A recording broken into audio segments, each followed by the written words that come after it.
अगर होगा भी तो उसका फ़ायदा नहीं है। जी, मोबाइल पे स्क्रीन शेयर का क्वेश्चन आया, तो मोबाइल पे स्क्रीन शेयर आई थिंक अगर होगी भी तो उसका फ़ायदा नहीं है, क्योंकि मोबाइल पे प्रीमियर तो नहीं खुल पाएगा। तो असल मकसद तो ये है कि सब अपनी प्रीमियर की फाइल्स दिखाएँ जो उसमें काम कर रहे हैं, तो उससे वो हर एक बंदा दूसरे के आइडियाज़ देख सके। अगर इस तरह से पॉसिबल नहीं होगा, तो फिर यही दूसरा ऑप्शन है कि जो अपना कोई काम करके दिखाना चाहता है, उसके बारे में कोई राय लेना चाहता है, तो वो उनके अपने ऊपर है, क्योंकि अक्सर ऐसा भी होता है कि शुरू में हम कोई काम किसी भी नए सॉफ्टवेयर में या कहीं पर करते हैं, तो कॉन्फिडेंस लेवल उतना नहीं होता। इंसान हमेशा डर रहा होता है कि इसको सराहा जाएगा या इसमें गलतियाँ होंगी, और ऑफ़ कोर्स गलतियाँ शुरू में काफ़ी हो सकती हैं। तो दूसरा फिर इसका यही हो सकता है कि आप अपना काम मुझे फिर दिखा लें। मेरे ज़हन में यही दोनों ऑप्शंस थे कि या तो यहाँ पर स्क्रीन शेयर वाला प्रोसेस, ये बात हो रही है टीचिंग मेथड की, कि अगर तो वो प्रोसेस होगा तो फिर उससे बाकी सब भी लर्न करेंगे। ये एक यहीं पर आपका लर्निंग मेथड होगा कि आप किस तरीके से लर्न कर रहे हैं। लेकिन कंप्यूटर से कैमरे के बगैर स्क्रीन शेयर हो सकती है? जी, आई होप हो जाएगी, क्योंकि स्क्रीन शेयर एक डिफरेंट ऑप्शन है, कैमरा एक डिफरेंट ऑप्शन है।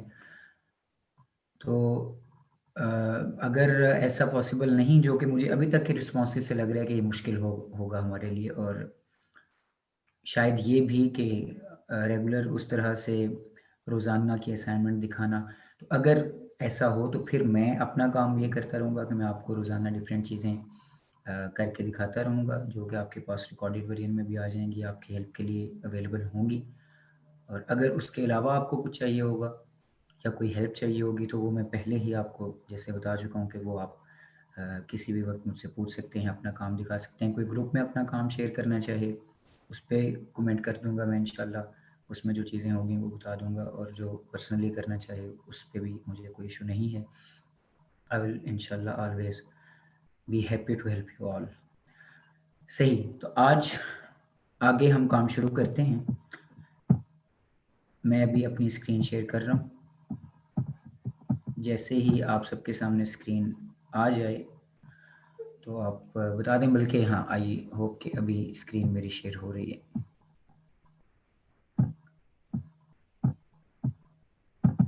तो ये आप सबके सामने एडोब प्रीमियर ओपन्ड है। जी, ठीक है, स्क्रीन शेयरिंग की कंफर्मेशन आ गई।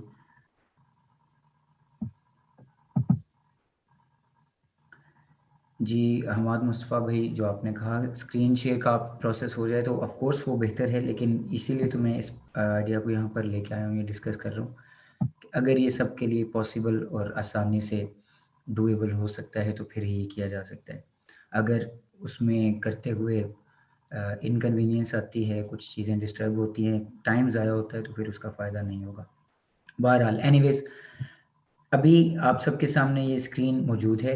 बाकी अगर कोई बात है तो हम क्लास के एंड में कर लेंगे। अभी आप अपनी तवज्जो सारी इस तरफ कर लीजिए, स्क्रीन की तरफ, ताकि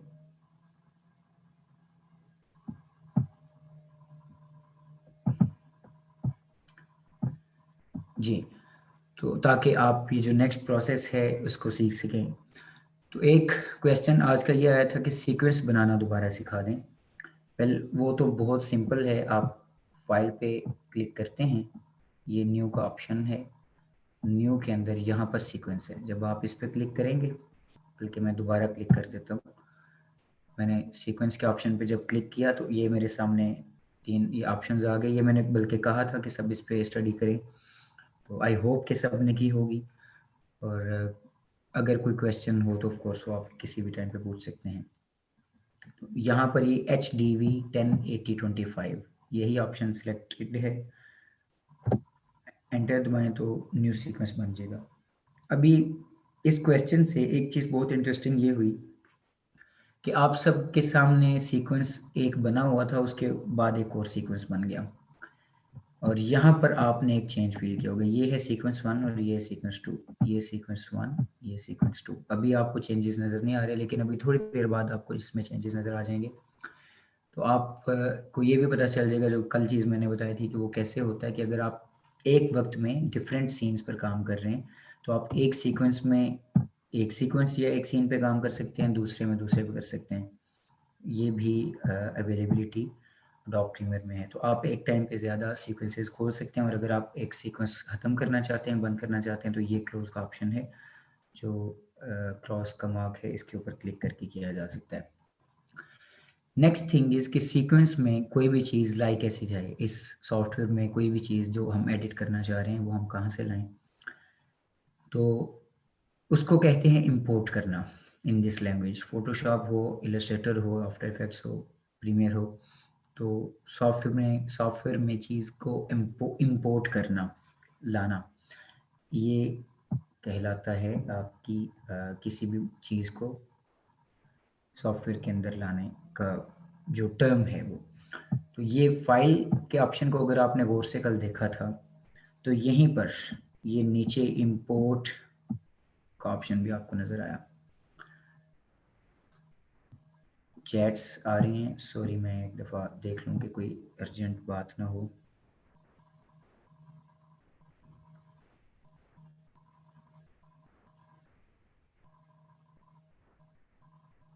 सही। अच्छा, यहाँ पर 3 क्वेश्चंस आए हैं, चलिए मैं इनका यहीं पर जवाब दे देता हूँ कि एचडीवी को सिलेक्ट किया है, किसी और को क्यों नहीं किया? इसके ऊपर मैंने डिटेल्ड आपको कल वजह बताई थी कि ये सब डिफरेंट मीडियम्स हैं वीडियो के, और जो एचडीवी है वो हाई डेफिनेशन में है। अगर आप इसको सिलेक्ट करते हैं तो फिर जो बाकी मीडियम्स हैं नॉर्मली वो इसके अंदर आ जाते हैं। और अगर हम एचडीवी को नहीं सिलेक्ट करते, और एचडीवी भी दो जगह पे सिलेक्ट करना है। एक तो जब आप फाइल बना रहे हैं वहाँ पर भी सेटिंग ऑप्शन है एचडीवी या डीवी का, और जब आप सीक्वेंस बना रहे हैं तो ये वाला मैंने आपको इसलिए बताया था कि ये नॉर्मल जो पाकिस्तान में स्टैंडर्ड है वो वीडियो के फ्रेम्स 25 होते हैं, और एचडीवी जो 25 फ्रेम्स वाला है, इस वजह से हमने सेलेक्ट किया है। बाकी हम सेलेक्ट करेंगे अपनी रिक्वायरमेंट के मुताबिक, ये एक स्टैंडर्ड है।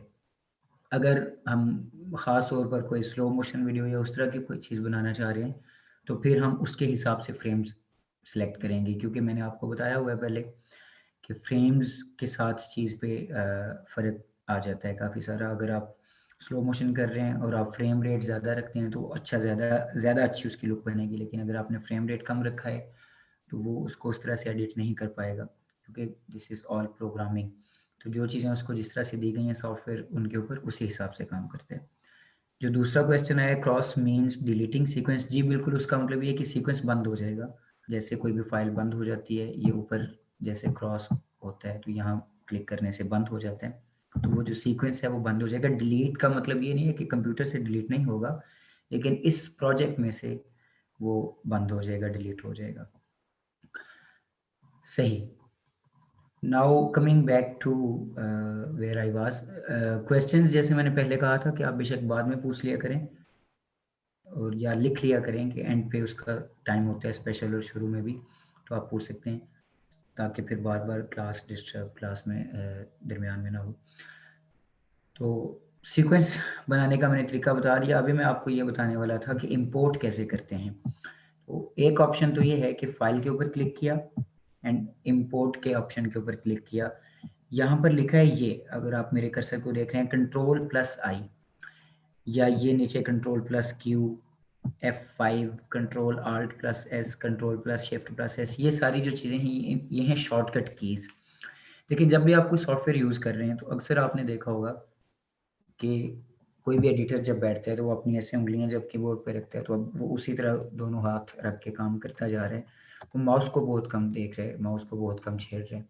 उसकी रीज़न क्या है? उसकी रीज़न ये है कि ये जो ऑप्शंस हम कर्सर को मूव कर के इधर से, मतलब अगर मैंने इंपोर्ट करना है तो मैं यहाँ जाऊँगा, ये इंपोर्ट करूँगा, फिर यहाँ आऊँगा, फिर फाइल पे दोबारा जाऊँगा, फिर सेव करूँगा, फिर यहाँ आऊँगा, फिर फाइल पे दोबारा जाऊँगा, फिर एक्सपोर्ट करूँगा। तो बार-बार ये कर्सर के साथ प्ले ना करना पड़े, तो शॉर्टकट कीज़ हर सॉफ्टवेयर में होती हैं, और ये गूगल पे भी आप लिखें तो आपको मिल जाएँगी। अगर आप लिखें Adobe Premiere Pro shortcut keys, तो बहुत सारी शॉर्टकट कीज़ आ जाती हैं। उनको आप अप्लाई करें, उनको याद करें, उनके साथ काम करें। क्योंकि अनफॉर्चुनेटली मैं यहाँ पर आपको स्क्रीन नहीं दिखा सकता, तो मैं इसका व्यू तो नहीं आपको दिखा सकूँगा कि ये भी मैंने कंट्रोल एस क्लिक किया तो ये ओपन हो गया, वरना मैं आपको साथ-साथ बताता जाऊँगा। सो ये कंट्रोल प्लस आई, यानी कंट्रोल दबा के रखें और फिर आई दबाएँ, तो वो एक तरीका होता है फाइल को इंपोर्ट करने का। तो जब हम यहाँ थे, एक तरीका आपको पता चल गया कि आप फाइल पे आए, इंपोर्ट पे आए, क्लिक किया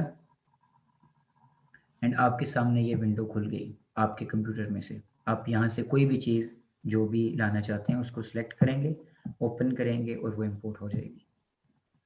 ठीक है। दूसरा तरीका क्या है, ये मैंने इंपोर्ट ओपन पे खुद क्लिक नहीं किया ताकि मैं आपको दूसरा तरीका साथ ही बता दूं। वो क्या है, ये मैं अभी अपने कंप्यूटर से Ctrl+I दबाता हूँ तो फिर भी सेम यही विंडो इसी तरह से ओपन हो जाएगी। यहाँ पर जो भी चीज़ हम सिलेक्ट करेंगे, ओपन पे अगेन क्लिक करेंगे तो वो हमारे सॉफ्टवेयर में इंपोर्ट हो जाएगी। जो तीसरा तरीका है वो क्या है कि आप अपने कंप्यूटर में जहाँ पर भी हैं, जैसे अभी ये इस वक्त मेरा फ़ोल्डर जो कल हमने बनाया था प्रीमियम प्रैक्टिस एंड प्रैक्टिस 1 का, तो इस फ़ोल्डर में मैंने ये एक वीडियो और एक तस्वीर कॉपी कर ली थी ताकि मैं आज आपको इसकी मूवमेंट करके दिखा सकूं और कुछ टूल्स समझा सकूं जो आती क्लास में हमने इंशाल्लाह करने हैं। तो ये साथ जो फ़ोल्डर है Adobe Premiere Pro auto save, ये मैंने कल आपको एक चीज़ बताई थी कि ऑटो सेव का फंक्शन जो है it's very good and it's new. इससे क्या होता है कि जो फाइल्स भी आप काम करके सेव कर रहे होते हैं, तो वो सेव सॉरी नहीं भी कर रहे होते, तो जो सॉफ्टवेयर है वो खुद फाइल्स को सेव करता रहता है हर थोड़ी देर के बाद ऑटो सेव। तो वो फोल्डर यहीं पर अक्सर पड़ा होता है। इसका फ़ायदा ये है कि अगर आप कंप्यूटर पे काम कर रहे हैं, बिजली चली गई, अचानक कंप्यूटर बंद हो गया, फाइल सेव नहीं थी, या आप लैपटॉप पे काम कर रहे हैं, पता नहीं चला कोई मसला हुआ, लैपटॉप बंद हो गया या बैटरी खत्म हुई, जो भी रीज़न बनी, लैपटॉप बंद हो गया, सेव नहीं था, तो आपका वो सारा काम ज़ाया नहीं होगा। ऑटो सेव में आप जाएं और इसमें से जो सबसे हैवी फाइल होगी, सबसे ज़्यादा मेमोरी वाली, ये तो बराबर हैं क्योंकि अभी तक जो 2 दफ़ा उसने सेव किया थोड़ी-थोड़ी देर बाद उस वक़्त तक फाइल पे कुछ और ज़्यादा काम नहीं हुआ था, तो ये दोनों 31 केबी की हैं, बराबर हैं। ये साथ बता रहा है कि एक उसने 18 तारीख को किया था कल 9:14 पर ऑटो सेव, ये फाइल वो है। अगर आप वो फाइल खोलना चाहते हैं कि आप कल इस वक्त क्या काम कर रहे थे, तो यहाँ पर क्लिक करेंगे तो वो फाइल खुल जाएगी। अगर आप ये खोलेंगे तो इस ये आज के दिन में 19 तारीख को उसने 8:05 पर हमारे क्लास स्टार्ट होने से पहले जब मैंने ये सॉफ्टवेयर खोला हुआ था, तो उस वक्त उसने ये फाइल, तो ये टाइम भी दे रहे हैं और ये आपको बता रहे हैं कि इसकी मेमोरी कितनी है। और मेमोरी किस चीज़ पे डिपेंड करता है कि कितनी ज़्यादा चीज़ें इंपोर्ट हो चुकी हैं। माइक किसी का दोबारा ऑन हो गया, काइंडली ऑफ कर लें। तो ये यहाँ से आप देखेंगे कि कौन सी फाइल लेटेस्ट है, कौन सी आपको चाहिए, तो आप डायरेक्टली उस फाइल पे दोबारा जा सकते हैं। तो अभी कमिंग बैक टू इंपोर्ट, तो इंपोर्ट में मैंने आपको 2 ऑप्शंस बता दिए, Ctrl+I एंड फाइल पर जाकर इंपोर्ट करना। जो तीसरी चीज़ है वो ये है कि आप डायरेक्टली यहाँ से किसी भी चीज़ को ड्रैग करके भी प्रीमियर में ला सकते हैं। जैसे मैं अगर ये वीडियो पकड़ता हूँ, इसको मैंने राइट क्लिक किया, ड्रैग किया, फिर आपको ड्रैग का तो पता है कि कैसे करते हैं सबको, कि राइट इसके ऊपर सॉरी लेफ़्ट क्लिक करके तो माउस को या कर्सर को मूव करते हैं तो साथ ड्रैग हो रही होती है फाइल। और इसको मैंने यहाँ पर प्रोजेक्ट के अंदर लाकर रख दिया, यहाँ अगर छोड़ा तो उसने फाइल को इंपोर्ट कर लिया। एंड ये आप देख रहे हैं, कल मैंने आपको ये हल्का हल्का बताया था, अगर किसी को याद नहीं दोबारा मैं एक दफ़ा ज़िक्र कर देता हूँ कि यहाँ पर सारी एडिटिंग हम कर रहे होंगे, मेनली जो चीज़ें हो रही हैं वो नज़र आएंगी। यहाँ पर आपको वो प्रीव्यू नज़र आएगा, जो जो उस पर इफ़ेक्ट हो रहा है, जो जो एडिटिंग, वीडियो कौन सी है, तस्वीर कौन सी है वगैरह, ये चीज़ें शो होंगी आपको। यहाँ पर उसके इफ़ेक्ट्स को हम कंट्रोल करने के ऑप्शंस देखेंगे, और भी बहुत सारे ऑप्शंस हैं लेकिन जो मेन मेन हैं वो ये हैं। और यहाँ पर हमारी प्रोजेक्ट की फाइल्स पड़ी होती हैं। तो यहाँ पर इसको मैंने लाकर ड्रैग किया तो ये यहाँ पर आ गई। यहाँ एक और चीज़ भी मैं आपको साथ बता दूँ, एक शॉर्टकट भी है, और शॉर्टकट की है, और एक इसका एडोब प्रीमियर का, फोटोशॉप का, इन दोनों का ये फीचर है आप कह सकते हैं, या ये यूज़ करने का तरीका है कि एक फंक्शन है, function is the best word for this, कि अगर आप कंट्रोल प्लस जेड दबाते हैं, कंट्रोल प्लस जी, कंट्रोल जी दबाने से जो भी काम आपने अभी किया था, जो लास्ट स्टेप आपने किया था, वो बैक हो जाएगा।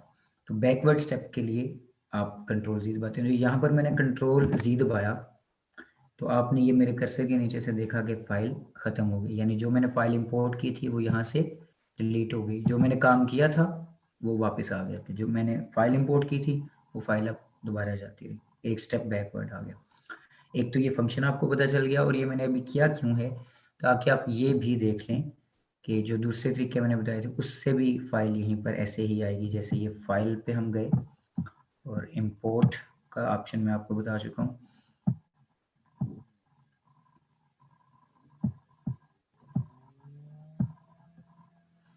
तो अगर आप इस ऑप्शन पे भी जाते हैं,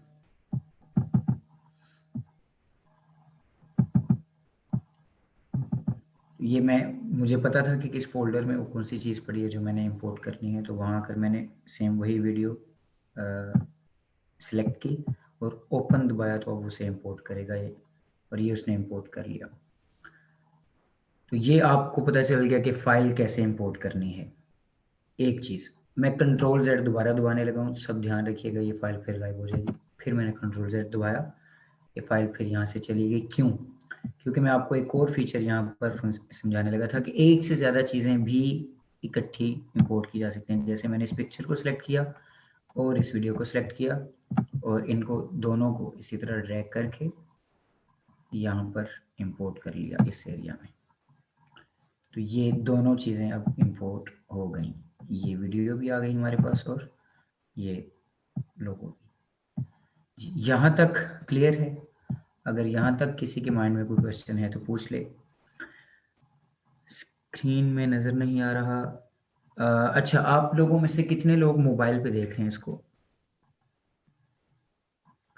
आई थिंक मसला ये आ सकता है कि जो मोबाइल पे फॉलो कर रहे हैं शायद उनकी स्क्रीन मुकम्मल कवर नहीं कर रही होगी, लेकिन जो लैपटॉप या कंप्यूटर पे हैं वो मुकम्मल कवर कर रही होगी। क्या यही इशू है? आप काइंडली मुझे बता दें, या कोई और भी इशू अगर है तो हम उसको अभी डिस्कस कर लेते हैं। जिनको शो नहीं हो रहा मुकम्मल वो मोबाइल यूज़ कर रहे हैं ना? हाँ, बस ऐसा ही है, ठीक है, बिल्कुल। हाँ, तो मोबाइल की स्क्रीन पे शो नहीं हो रहा, इट्स अ कॉमन थिंग कि जो बड़े फ्रेम वाली चीज़ है वो यहाँ पर मोबाइल पे शो नहीं होगी। तो आप जब इसकी रिकॉर्डिंग देखेंगे तो उसके अंदर आपका ये इशू रिज़ॉल्व हो जाएगा। ऐसा ज़रूरी नहीं है कि जो क्लास अटेंड कर ले वो रिकॉर्डिंग नहीं देख सकता, वो भी देख सकता है, उस जगह से देख सकते हैं। और ये रिकॉर्डिंग का मकसद ही यही है कि बार-बार आप उन चीज़ों को याद कर सकते हैं। एंड अभी अब आपने स्क्रीन पे देखा कि उसने प्रोजेक्ट को खुद दोबारा सेव कर लिया एक दफ़ा फिर। सो ये एक बड़ा अच्छा फीचर है कि प्रोजेक्ट खुद थोड़ी देर के बाद सेव होता रहता है। अगर बंदा भूल गया है, काम में लग गया, या एकदम काम करता उठ के किसी काम के लिए चला गया, तो आपका प्रोजेक्ट वहाँ पर सेव हो जाएगा थोड़ी देर के बाद। तो इसकी सेटिंग्स भी होती हैं, आप चेंज कर सकते हैं, लेकिन वो थोड़ा बात का कॉम्प्लिकेटेड है। इंशाल्लाह वो मैं आपको बाद में बता दूंगा कि कहाँ से कैसे चेंज किया जा सकता है। तो अभी coming back to the point, हम इंपोर्ट करना सीख रहे हैं कि कैसे फाइल को इंपोर्ट किया जाता है या फाइल्स को इंपोर्ट किया जाता है। तो ये मैंने आपको कुछ फाइल्स इंपोर्ट करके दिखा दी। यहाँ तक सबको क्लियर है? अब नेक्स्ट चीज़ जो सीक्वेंस के रिलेटेड है, जो मैंने आपको बताया था, सीक्वेंस हमने बनाया, हमने उसकी सेटिंग्स रखी। अब दोबारा हमने सीक्वेंस पे जाके काम करना है, उस वीडियो पर या उस ऑडियो पर या उस तस्वीर पर, किसी भी जो भी चीज़ हमारे पास है। तो होता क्या है, ये बड़े अच्छे नोट पर। अच्छा, क्या आप मुझे भी देख पा रहे हैं जब स्क्रीन शेयर हो रही है, या सिर्फ स्क्रीन को देख सकते हैं उस टाइम पे? काइंडली इसका रिस्पॉन्स कीजिएगा।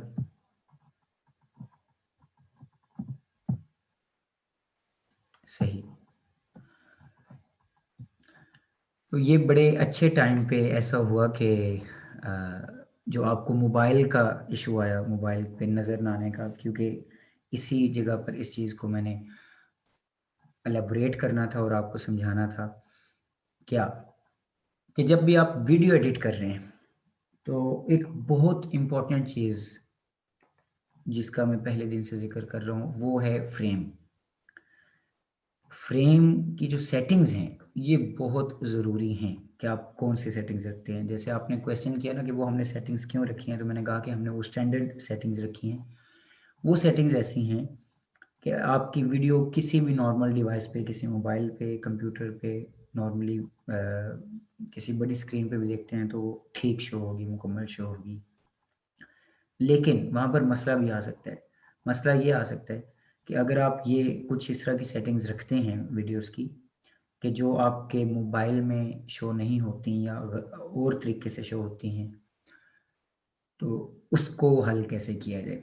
तो एडोब प्रीमियर में आप इन सब चीज़ों का भी ध्यान रख सकते हैं। आपको ये आइडिया होना चाहिए कि आप किस चीज़ के लिए डिज़ाइन कर रहे हैं इस वीडियो को, तो आप उस हिसाब से उसकी सेटिंग्स रखेंगे। तो जो मैंने बात की फ्रेम की, तो आप सबने एचडी फ्रेम्स, एचडी सुना होगा नाम, फुल एचडी सुना होगा, पिक्सेल्स का नाम सुना होगा, आप सबने क्वालिटी, पिक्चर क्वालिटी का नाम सुना होगा। तो मैं यहाँ पर ये इम्पोर्टिंग वाली सारी बात मुकम्मल होने के बाद ये बात यहाँ पर रोक के आपसे क्वेश्चनिंग करने लगा हूँ, तो काइंडली जवाब साथ-साथ देते जाइएगा।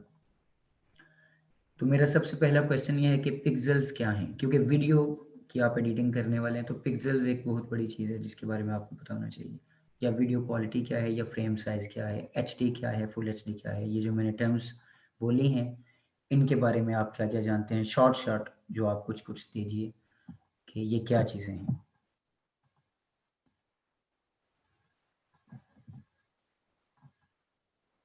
कोई एक चीज़ जो जिसके ज़हन में आती है, वो उस पे बात कर लें।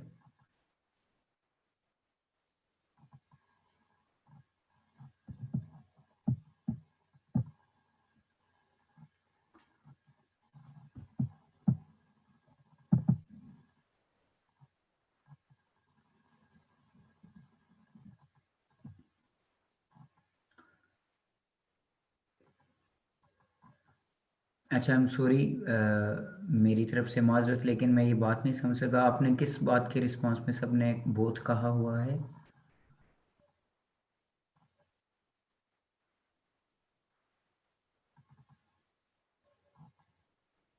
I am really very sorry अगर मैं भूल गया हूँ। जी, मैं ऑफ़ कोर्स मैंने कुछ पूछा था, लेकिन क्या? ओके, ओके, कि स्क्रीन नज़र आ रही है मेरी और मैं नज़र आ रहा हूँ। ओके, ठीक है, चलें सही, वो थैंक यू फॉर अपडेटिंग। अभी जो मैंने क्वेश्चन पूछा है, कमिंग बैक टू दैट, उसका आंसर आप काइंडली दें। जी, एक आंसर आया था ऊपर साइज़, और एक अभी आया है स्मॉल डॉट्स मिलकर पिक्चर्स बनाते हैं, उनको पिक्सेल्स कहते हैं।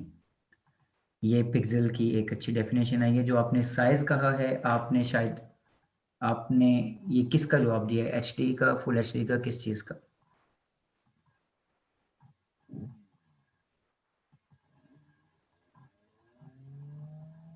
एंड आई थिंक कि अब इस स्क्रीन के ऊपर आप ये सारी चीज़ें देख सकते होंगे जो आपकी चैट्स आ रही हैं। सो इनके हिसाब से हम डिस्कशन को आगे बढ़ाते हैं, आप रिस्पॉन्स कर सकते हैं।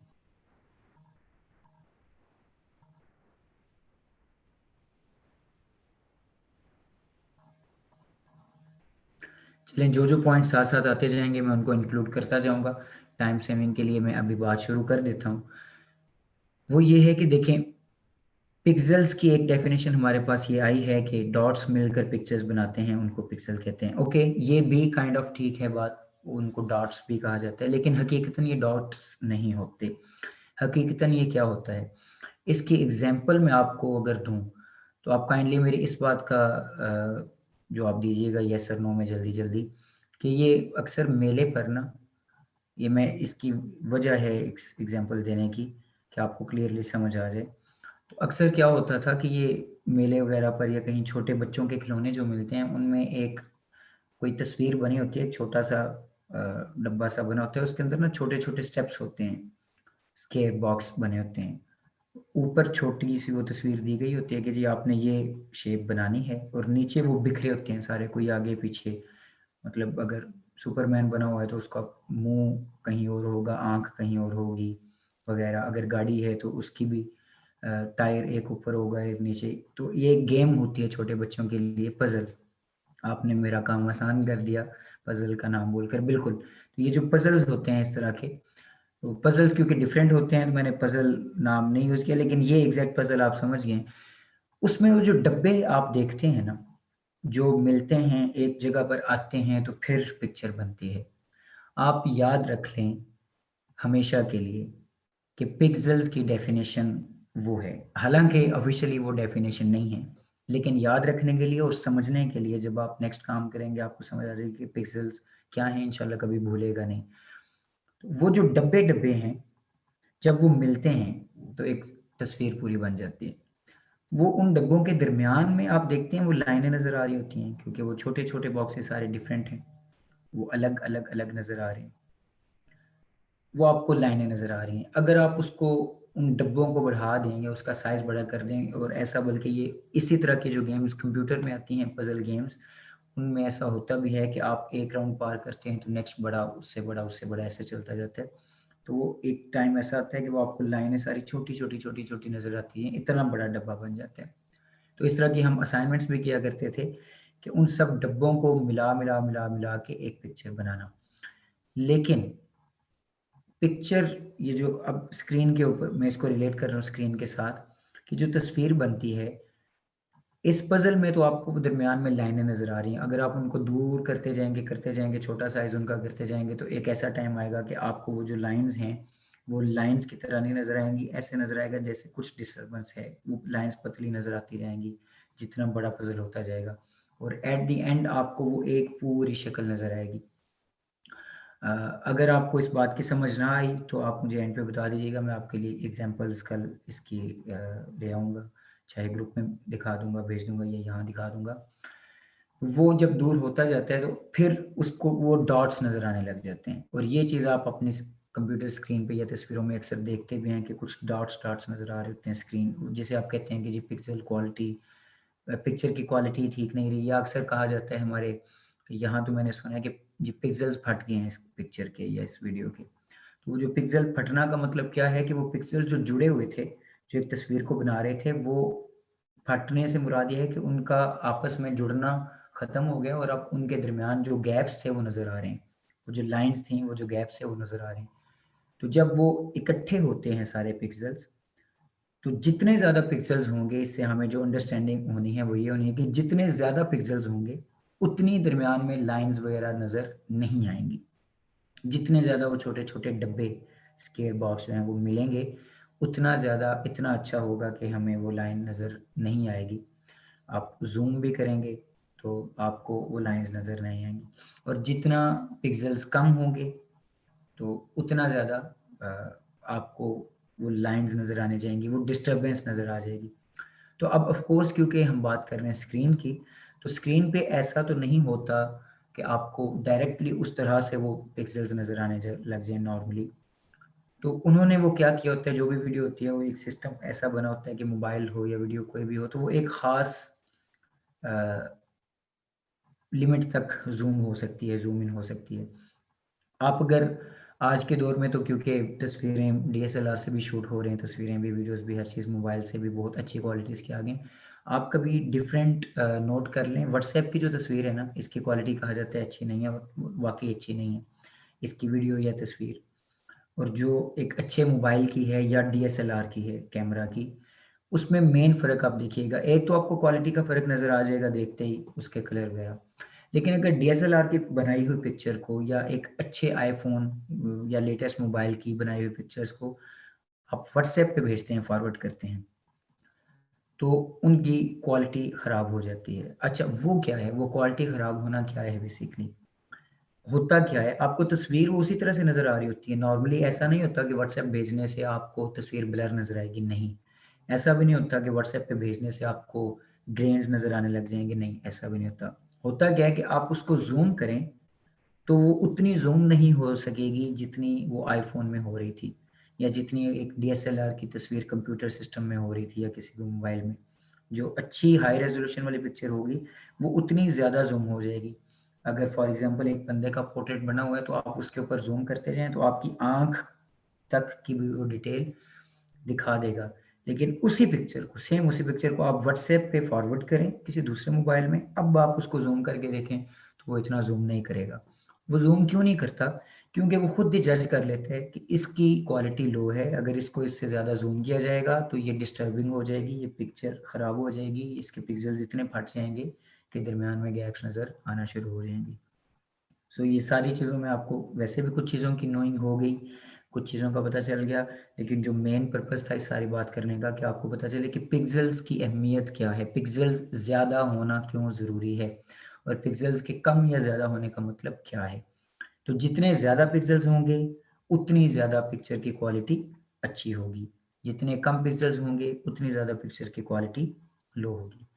अब नेक्स्ट क्वेश्चन ये आता है कि ये जो रेज़ोल्यूशन है, ये क्या है? हाई रेज़ोल्यूशन जैसे अभी ये हमाद मुस्तफ़ा भाई ने कहा कि हाई रेज़ोल्यूशन पिक्चर भी हम उसे कहते हैं। हाई रेज़ोल्यूशन का मतलब क्या है? रेज़ोल्यूशन क्या चीज़ है? रेज़ोल्यूशन बेसिकली उसकी लंबाई और चौड़ाई, वीडियो का जो फ्रेम है वो कितना लंबा है और कितना चौड़ा है, उसको देखा जाता है कि उसमें कितने पिक्सेल्स मौजूद हैं, उनका सम करके, जमा करके, कि चौड़ाई में कितने पिक्सेल्स हैं और लंबाई में कितने पिक्सेल्स हैं। उनको इकट्ठा जब बोला जाता है, तो कहा जाता है कि जी इसकी इतनी रेज़ोल्यूशन है। ये बेसिकली जो रेज़ोल्यूशन है, इस टर्म का मतलब ये है कि इसमें इतने पिक्सेल्स हैं। कि इसकी रेज़ोल्यूशन अच्छी है, यानी इसमें पिक्सेल्स ज़्यादा हैं, या फलाँ पिक्चर की रेज़ोल्यूशन कम है, उसका मतलब क्या है कि उसके पिक्सेल्स उसमें कम हैं। सो जब आप ये चीज़ समझ गए, तो अब मैं आता हूँ एचडी और फुल एचडी की तरफ। तो आप पिक्चर कोई भी देखते हैं, तो आप उसकी डिटेल्स में जाएँ तो आपको रेज़ोल्यूशन उसकी दिखाई जा सकती है, दिखा देते हैं। इनफैक्ट आप गूगल पे भी पिक्चर्स कोई भी सर्च कर लें तो वहाँ पर डिफरेंट रेज़ोल्यूशन के आ जाते हैं। आप उसके ऊपर सिर्फ़ माउस का कर्सर अगर लेके जाते हैं तो वो ँ छोटा-सा लेफ्ट साइड के कॉर्नर पे आजकल ऐसा होता है कि वो उसकी रेज़ोल्यूशन दिखा देता है। और रेज़ोल्यूशन दिखाता है तो क्या लिखा होता है 150 multiply by 140 for example, 250 multiply by 360, 360 या 320 मल्टीप्लाई बाय 480, ये क्या है? बेसिकली ये वो रेज़ोल्यूशन ही है। आप यूट्यूब की एग्ज़ाम्पल ले सकते हैं। यूट्यूब में आप हाई क्वालिटी या क्वालिटी को अगर आप चेंज करना चाह रहे हैं, तो वहाँ पर जो ऑप्शन आते हैं वो यही आते हैं, 720, 480, 360, उसके बाद 240, 120। तो ये सारे साइज़ेज़ जो हैं ये किस चीज़ के हैं? ये इसी के हैं कि इसकी रेज़ोल्यूशन इतनी है, और इसकी रेज़ोल्यूशन का मतलब क्या है कि इसमें इतने ज़्यादा पिक्सेल्स एक साइड पर मौजूद हैं। तो जो अब एक चीज़ आपको ये पता चल गई, इसके साथ दूसरी चीज़ याद रखने वाली क्या है कि ये जो पिक्सेल्स बताए जाते हैं, ये पहले इसकी चौड़ाई को देखा जाता है, बाद में इसकी लंबाई को देखा जाता है। क्यों? क्योंकि स्क्रीन्स नॉर्मली जो कंप्यूटर स्क्रीन्स हैं, लैपटॉप की स्क्रीन्स हैं, टीवी की स्क्रीन्स हैं, सिनेमा की स्क्रीन्स हैं, जो भी वीडियो के मेन मीडियम्स हैं। देखिए मोबाइल बेसिकली वीडियो का मीडियम नहीं था। मोबाइल तो उसके और काम है, लेकिन वो वीडियो भी दिखाता है। असल जो मीडियम्स हैं वीडियो देखने के, जो स्क्रीन्स हैं, वो इसी तरह से होती हैं कि चौड़ाई उनकी ज़्यादा होती है और लंबाई उनकी कम होती है। वो जो चौड़ाई में पिक्सेल्स हैं, उसको हम कह देते हैं कि जी ये वीडियो की क्वालिटी जो है ये 480 पिक्सेल्स है। ये और वो लिखा होता है 480p, p का मतलब है पिक्सेल्स। तो 360p, 480p, 720p, 1080p, ये नॉर्मली फिर इसके लिए आसान नॉर्मली बोला जाता है और प्रोफेशनली भी बोला जाता है। फ़र्क क्या है कि नॉर्मली कोई बोल देगा कि ये फ़लाँ वीडियो है या ये फ़लाँ वीडियो है, तो उसे उसकी डिटेल का पता नहीं होगा। लेकिन जब आप सीख लेते हैं, आप प्रोफेशनली उस चीज़ को समझ जाते हैं, उस पे ऊपर आहिस्ता-आहिस्ता काम करके, प्रैक्टिस करके उबूर हासिल कर लेते हैं, तो फिर आपको पता चल जाता है कि अच्छा कौन-सी चीज़ किस क्वालिटी की है और किस क्वालिटी का कहाँ पर क्या काम है। तो ये सारी चीज़ें भी आपके लिए आसान हो जाती हैं। सो जो ये क्वालिटीज़ में चलते जाएँ, तो जो क्वालिटी आती है ना 720p, उसका मतलब क्या है कि उसकी लेंथ में 720, लंबाई में 720 पिक्सेल्स हैं और उसकी चौड़ाई में 1280 पिक्सेल्स हैं। मैं यहाँ पर रिकॉल करता हूँ अपनी बात को जो मैंने अभी 1 मिनट के अंदर-अंदर बोली होगी। मैंने आपको क्या कहा था? अगर तो मैंने ये बोला था कि जो वो नंबर आ रहा है, वो चौड़ाई वाले पिक्सेल्स बता रहा है, तो सॉरी आई वाज़ रॉन्ग। अगर मैंने ये बोला था कि वो लंबाई वाले बता रहा है, तो फिर ठीक है, क्योंकि वो बता रहा है कि इसमें कम से कम कितने पिक्सेल्स हैं एक साइड में। इसकी क्वालिटी कम से कम इतनी है, इससे ज़्यादा पिक्सेल्स हैं इसमें। सो 480 का मतलब है कि उसकी लंबाई में 480 हैं, चौड़ाई में ज़्यादा हो सकते हैं, वो 660 हो सकते हैं, 720 हो सकते हैं। पिक्चर्स में तो बहुत सारे ऑप्शंस हैं। वीडियोज़ में भी वैसे काफ़ी सारे ऑप्शंस हैं, लेकिन वीडियोज़ में पिक्चर्स की निस्बत थोड़े कम ऑप्शंस होते हैं। और पिक्चर्स में तो क्योंकि हम अपनी मर्ज़ी से भी कोई भी साइज़ रख सकते हैं या कोई भी साइज़ हो सकता है डिफरेंट क्वालिटीज़ के हिसाब से, लेकिन वीडियोज़ में थोड़े से ऑप्शंस कम होते हैं पिक्चर्स की निस्बत, लेकिन बहुत सारे ऑप्शंस हैं ये पिक्सेल्स के हिसाब से। ये मैं इस चीज़ पे इसीलिए इतना सारा ज़ोर दे रहा हूँ कि ये बहुत समझने वाली चीज़ है, इंशाल्लाह आपको काम आएगी नेक्स्ट। तो जो 720p है उसका मतलब ये है कि 720 पिक्सेल्स उसकी लेंथ में है और 1280 उसकी हाइट में है। और जो फुल, और इसको कहा जाता है हाई डेफिनेशन, एचडी, ठीक है? यानी जिसके कम से कम इतने पिक्सेल्स हो गए वो अब हाई डेफिनेशन है, वो अब एचडी है। इसका मतलब क्या है कि वो आपके कंप्यूटर स्क्रीन पर मुकम्मल नज़र आएगी और अच्छी क्वालिटी में नज़र आएगी। मतलब अगर आपकी कोई भी नॉर्मल स्क्रीन जो है उसके ऊपर वो फटेगी, उसके पिक्सेल्स फटेंगे नहीं, उसकी क्वालिटी बेहतर रहेगी। आप मोबाइल पे जब यूट्यूब यूज़ कर रहे होते हैं तो 480p पे भी अगर आप देख रहे हैं कोई चीज़ तो आपको बहुत क्लियर नज़र आती है, क्योंकि मोबाइल की स्क्रीन का साइज़ है छोटा। लेकिन जो कंप्यूटर की स्क्रीन है, जब आप उस पे 480 देखते हैं या 420 देखते हैं पिक्सेल्स वाली चीज़, तो उसकी क्वालिटी कम हो जाती है। जी क्वेश्चन आया है एचडी या एचडीवी, नहीं, ये मैं क्वालिटी की जब बात हो रही है तो यहाँ पर एचडी यूज़ होता है या फुल एचडी। तो एचडी का मतलब है हाई डेफिनेशन, और एचडीवी जो कहा जाता है वो हाई डेफिनेशन वीडियो को कहा जाता है। काइंड ऑफ थिंग ये वही है, लेकिन फ़र्क क्या है इनमें कि एक टर्म बन जाती है ना, जब आप कोई भी काम कर रहे हैं तो किसी चीज़ की एक टर्म बन जाती है, तो एचडीवी नहीं कहा जाता, एचडी टर्म बनी हुई है, एचडी या फुल एचडी। उसके बाद जो आजकल लेटेस्ट आ रही हैं वो तो 4K 8K तक भी आ रही हैं। अब नॉर्मली इसका डायरेक्ट लिंक नहीं है, 4K का मतलब क्या है एग्जैक्ट, उसके पीछे कोई ना कोई लॉजिक ऑफ कोर्स होगा, लेकिन एक जो टर्म बन जाती है उसका याद रखना ज़रूरी है। तो यहाँ पर जो टर्म यूज़ होता है वो एचडी है। तो 720p मतलब एचडी, और उसकी रेजोल्यूशन कितनी होगी आप याद रख लें या लिख लें बेशक, 1280 बाई 720, 1280 पिक्सेल्स उसके चौड़ाई में होंगे और 720 लेंथ। उसके बाद फुल एचडी।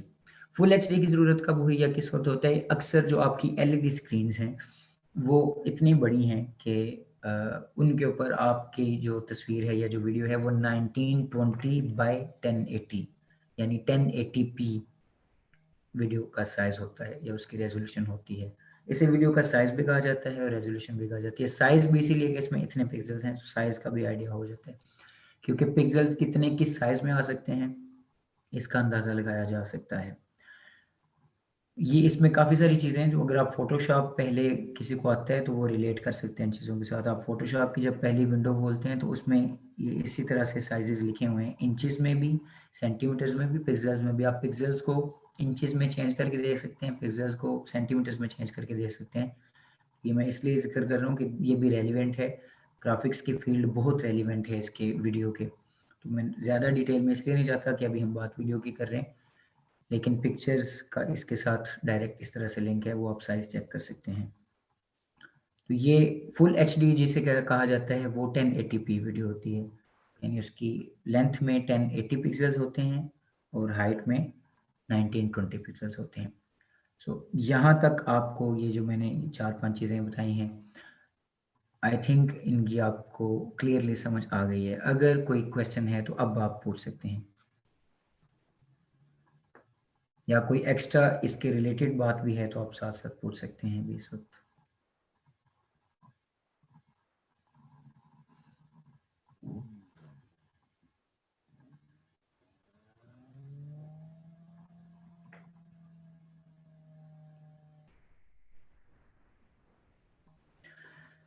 जब तक आपका रिस्पॉन्स आ रहा है, मैं साथ ये भी सोच रहा हूँ इस वक़्त कि अगर मैं जैसे मैंने कल भी ये बात ज़िक्र की थी, तो मैं हमेशा ये कहता हूँ, और आज भी मैंने पहले आपको बताया था कि मैंने कुछ फाइल्स रखी भी हुई थी ये वीडियो वगैरह की इम्पोर्ट करके, इस पे आपको काम करके टूल्स वगैरह इसके सिखाऊँगा।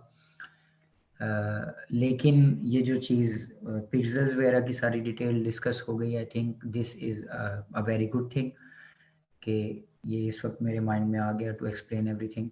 और ये नॉर्मल इसी तरह से चल रहा है कि जो-जो चीज़ साथ-साथ आती जा रही है मैं उसको इंशाल्लाह एक्सप्लेन करता जाऊँगा।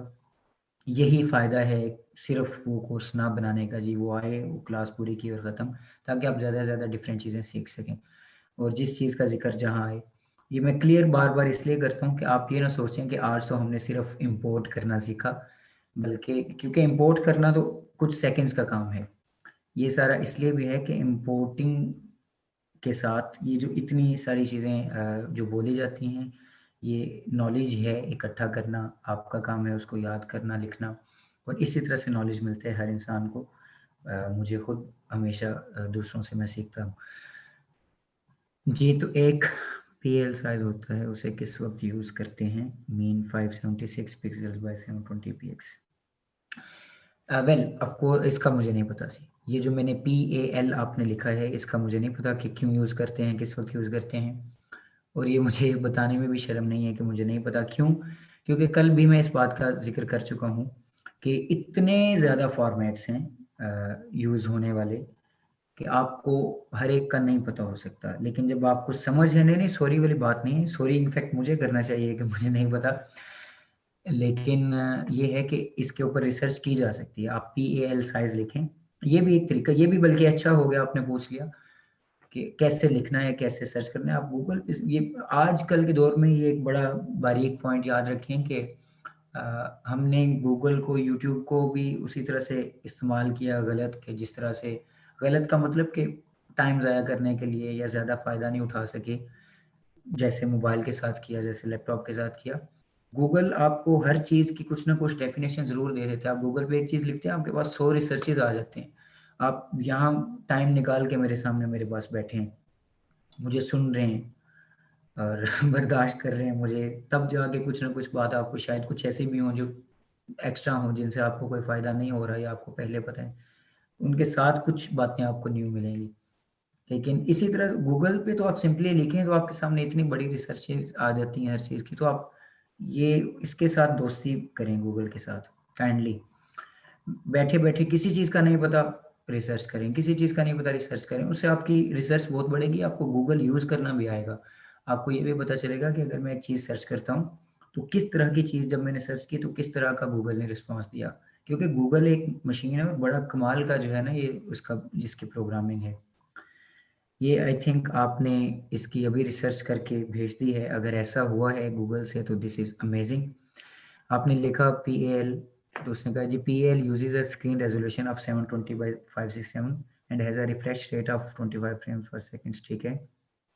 In comparison, the rival and older NTSC standard used primarily in North and South America and Japan uses a low resolution of 720 pixels but a high refresh rate of 30 frames per second. Okay, सो इससे हमें इतना पता चल ये तो हमें पहले भी पता चला था जो मैं आपको बता रहा हूँ, या नॉर्मली पता होता है कि ये कोई एक साइज़ ही है।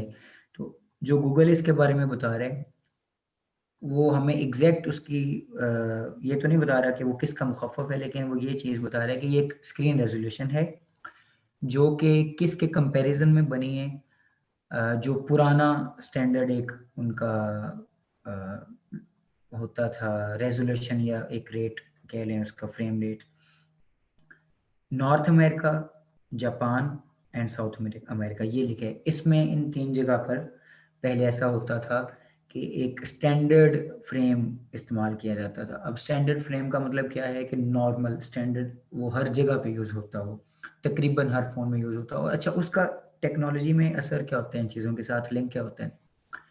कि अगर एक चीज़ स्टैंडर्ड एक मुल्क में यूज़ हो रही है, तो उसकी जो बाकी रिलेटेड चीज़ें हैं, वो भी उसी मुताबिक बनेंगी। सो इसलिए किसी भी एक जगह का स्टैंडर्ड होना ज़रूरी है। जैसे मैंने आपको बताया कि पाकिस्तान में फ्रेम रेट क्या है 25। तो पाकिस्तान में फ्रेम रेट 25 होने का मकसद क्या है कि शायद उसकी इंटरनेट के साथ जो इंटरनेट की एलिजिबिलिटी है, उसके साथ भी लिंक होगा। जो पाकिस्तान में कैमराज़ यूज़ होते हैं, उनके साथ लिंक होगा। जो यहाँ पर वीडियोज़ बनाई जाती हैं या जो सोशल मीडिया पर जो सेटिंग्स उनकी दी गई हैं, वो 25 यूज़ होते हैं। इसका मतलब क्या है कि 5 फ्रेम पर अगर आप रेट यूज़ करते हैं, तो आपकी सारी चीज़ें एक जैसी होंगी। अगर आप नहीं करते, तो फिर सारी चीज़ें एक जैसी नहीं होंगी और मसले आ सकते हैं। तो ये एक स्टैंडर्ड रेज़ोल्यूशन साइज़ है, आपको जवाब मिल गया इसका। किसका? नॉर्थ अमेरिका का, जापान का और अमेरिका का, इन 3 कंट्रीज़ का, जो कि तकरीबन हर जगह पे यूज़ होता है या ज़्यादा यूज़ होता है।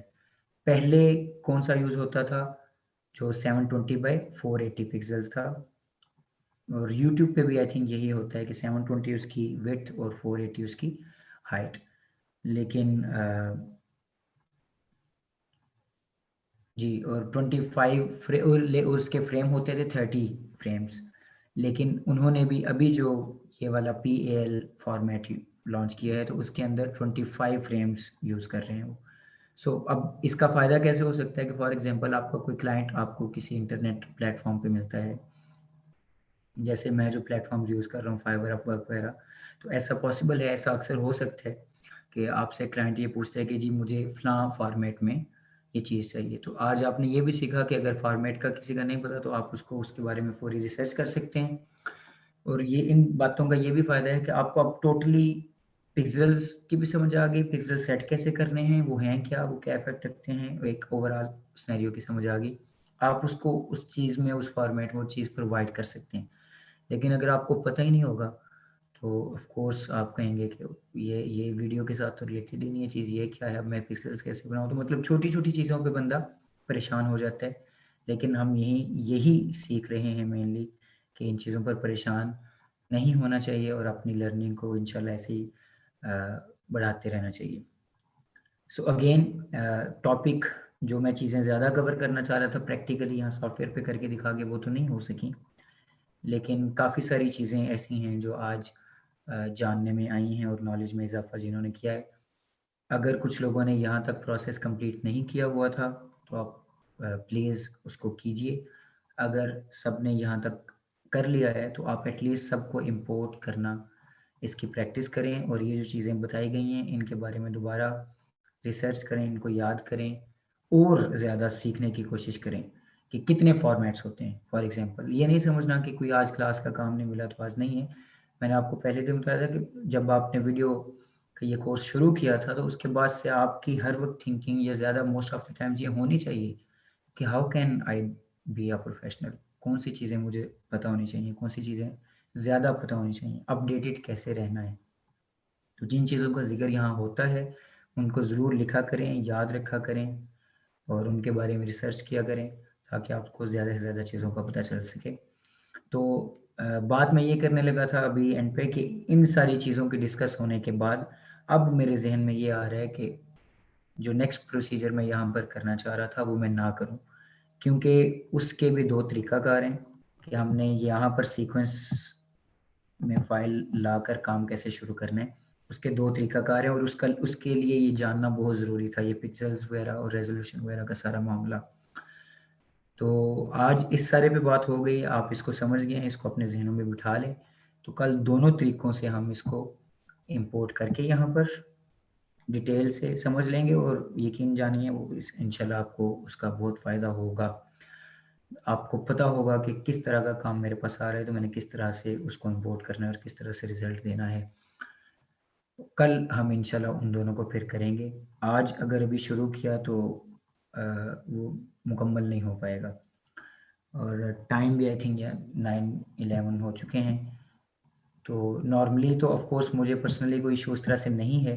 आई कैन गो लॉन्ग, अगर मैं पहले दिन भी बता चुका हूँ कि प्रैक्टिकल का वर्क शुरू हो जाए तो हम लंबा जा भी सकते हैं। ऐसा नहीं है कि ये मेरा फाइनल टाइम है, इसके बाद टाइम नहीं दिया जा सकता।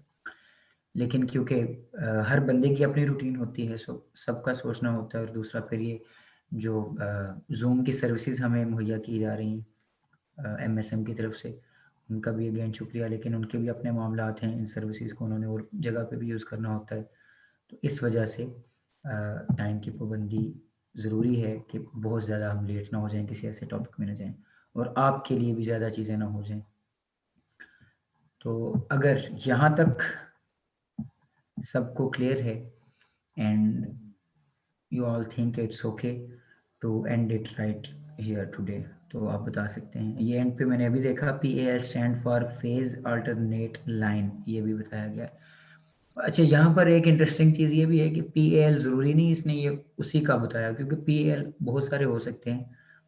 फेज़ अल्टरनेट लाइन मुझे लग नहीं रहा कि ये इसके रिलेटेड होगा।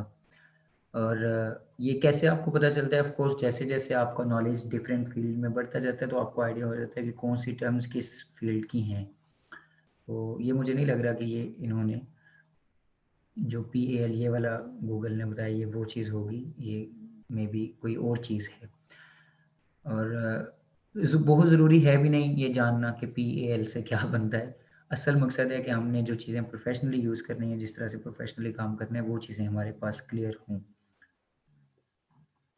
फ़ेज़ अल्टरनेटिंग लाइन जी, ये उसी यही आ रही थी पहले भी। Anyways it is not topic of debate के उसका मतलब क्या है। अगर यही भी है तो ऐसा भी पॉसिबल हो सकता है। ओके, कोई याद करना चाहे तो याद रख सकता है। याद कर सकता है, याद रख सकता है। It's a knowledgeable thing. Knowledge जितना हो उतना ज़्यादा बेहतर है। तो आई थिंक यहाँ तक सबको क्लियर है और आज की क्लास फिर यहाँ ख़त्म की जाए। कुछ रिस्पॉन्सेज आ गए हैं ओके के। सही। ठीक है। अभी फिर इस क्लास को वाइंड अप करते हैं यहाँ पर। इंशाल्लाह कल हम उसको सीक्वेंस में लाएंगे फाइल्स को, और फिर उनके ऊपर जितना इंशाल्लाह जैसे जैसे काम आगे होता जाएगा, जितनी ज़्यादा चीज़ें कवर हो जाएंगी वो हम करते जाएंगे। और मुझे उम्मीद है कि इंशाल्लाह आप जब इन चीज़ों इस पूरे प्रोसेस के थ्रू चलेंगे तो एंड तक आप, उसके बाद जब हम ये क्लासेस ख़त्म कर देंगे, ये सिलसिला ख़त्म होगा, तो आप काम करने के काबिल होंगे एक अच्छे अंदाज में। बजाय इसके कि आप सिर्फ यहाँ आएँ, कुछ चीज़ें मैंने आपको करवा दी प्रैक्टिकली। इस तरह से ये भी फ़ायदा होगा कि चाहे कुछ चीज़ें भी आप करते हैं, लेकिन आपको हर चीज़ करने का प्रोसेस पता होगा, उसके पीछे जो चीज़ें काम आती हैं उनका पता होगा, तो इंशाल्लाह I think and I hope कि ज़्यादा फ़ायदा होगा। ओके, तो अभी की क्लास यहाँ वाइंड अप करते हैं। आप सबका बहुत शुक्रिया एंड इंशाल्लाह ज़िंदगी रही तो फिर मिलेंगे। कोई क्वेश्चन हो, कोई बात हो तो आप यकीनन ग्रुप में पर्सनली किसी भी वक़्त कर सकते हैं। अभी के लिए अल्लाह हाफ़िज़। अस्सलामु अलैकुम व रहमतुल्लाहि व बरकातहू।